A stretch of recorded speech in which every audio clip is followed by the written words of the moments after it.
Assalamualaikum warahmatullahi wabarakatuh. Kami dari kelompok 4. Dalam video kali ini kami akan menjelaskan tentang 1. Pengertian tingkah laku sosial yang akan disampaikan oleh saya sendiri, Vanessa Surya Ramadan. Yang kedua, kekhasan tingkah laku sosial yang akan disampaikan oleh Muhammad Ahdib Ahnaf. Yang ketiga, berlangsungnya tingkah laku sosial remaja menurut berbagai macam teori yang akan disampaikan oleh Auralita Inaya. Yang terakhir, faktor-faktor yang mempengaruhi tingkah laku sosial remaja yang akan disampaikan oleh Kalisna Mujlifah. Baiklah, saya akan menjelaskan tentang pengertian tingkah laku sosial. Tingkah laku sosial adalah gerakan-gerakan yang diperlihatkan seseorang dan dapat dilihat oleh orang lain saat berinteraksi di dalam lingkungan, terutama dalam lingkungan sosial. Gambarannya, tingkah laku sosial pada remaja yang sesuai dengan ciri-ciri masa remaja dan karakter perilaku sosial pada remaja, yaitu 1.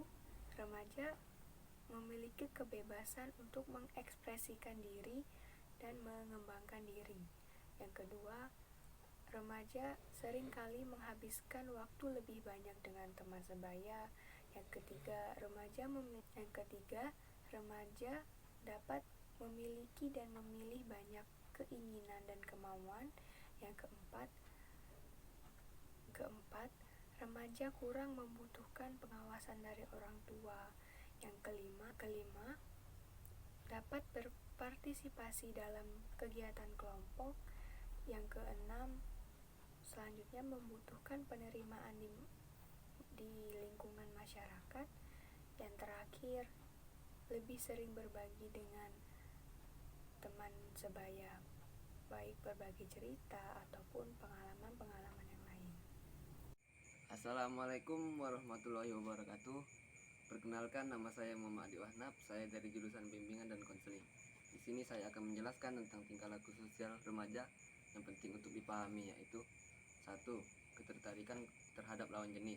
Hal ini merupakan suatu perubahan hubungan sosial yang menonjol pada periode remaja.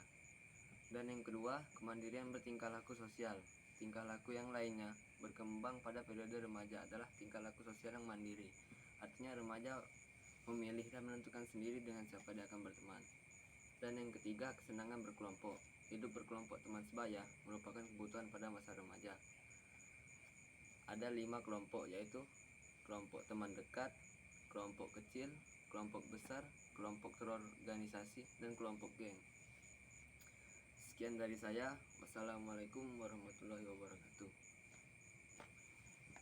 Saya akan menjelaskan tentang proses berlangsungnya perkembangan sosial remaja menurut teori psikoanalisa, social learning, dan kognitif. Yang pertama adalah teori psikoanalisa. Ahli teori psikoanalitik menegaskan bahwa pengalaman pada masa dini dengan orang tua akan sangat membentuk perkembangan. Ciri tersebut dipelajari dalam teori psikoanalisa yang utama, yaitu dari Sigmund Freud. Freud mengatakan bahwa kepribadian memiliki 3 struktur, yaitu ID, ego, dan superego. ID adalah struktur dari Freud tentang kepribadian terdiri dari naluri yang merupakan sumber energi psikis seseorang. Ego adalah struktur kepribadian yang berfungsi menghadapi tuntunan realitas yang dikemukakan oleh Freud. Superego adalah struktur kepribadian dari Freud yang merupakan cabang moral dari kepribadian. Yang kedua adalah teori Erikson. Erikson mengatakan bahwa manusia berkembang dalam teori psikososial yang berbeda dari teori psikoseksual perkembangan sepanjang siklus kehidupan manusia. Sedangkan Freud berargumen bahwa kepribadian dasar manusia terbentuk selama 5 tahun pertama kehidupan. Kedua adalah teori social learning. Social learning menjelaskan tingkah laku manusia karena adanya interaksi timbal balik yang berkelanjutan antara pengaruh kognitif, behavioral, dan lingkungan.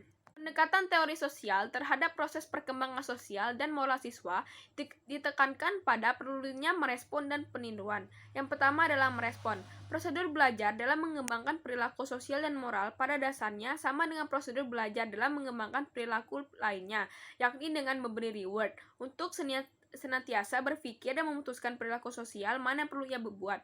Yang kedua adalah peniruan. Proses peniruan dalam hal ini, orang tua dan guru seyogyanya memainkan peran penting sebagai seorang model atau tokoh yang menjadikan contoh perilaku sosial dan moral bagi siswa. Dan yang terakhir, yaitu teori pemrosesan informasi. Menekankan bahwa individu memanipulasi, memonitor, dan menyusun strategi terhadap informasi yang ditemui. Menurut teori ini, secara bertahap, remaja mengembangkan kapasitas yang lebih besar untuk memproses informasi, di mana hal ini memungkinkan mereka untuk memperoleh pengetahuan dan keterampilan yang kompleks. Hai, saya Kalisna Musdalipa akan menjelaskan poin terakhir, yakni mengenai faktor-faktor yang mempengaruhi perkembangan sosial remaja. Dengarkan dengan seksama ya.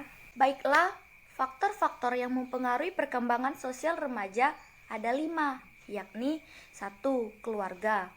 Keluarga merupakan lingkungan pertama yang memberikan pengaruh terhadap berbagai aspek perkembangan anak, termasuk perkembangan sosial remaja. Kondisi dan tata cara kehidupan keluarga merupakan lingkungan yang kondusif bagi sosialisasi anak. 2. Lingkungan sekolah. Sekolah merupakan lembaga pendidikan resmi yang bertanggung jawab untuk memberikan pendidikan untuk siapapun yang berhak. Oleh karena itu, remaja banyak menghabiskan waktunya di sekolah semenjak umur 4 tahun. Dengan demikian, sekolah mempengaruhi tingkah laku remaja, khususnya tingkah laku sosial. 3. Pengaruh teman sebaya. Kelompok teman sebaya memungkinkan remaja belajar keterampilan sosial, mengembangkan minat yang sama, dan saling membantu dalam mengatasi kesulitan dalam rangka mencapai kemandirian. Teman sebaya dijadikan tempat memperoleh dorongan dan kekuatan guna melepaskan diri dari ketergantungan terhadap orang tua. 4. Kematangan anak.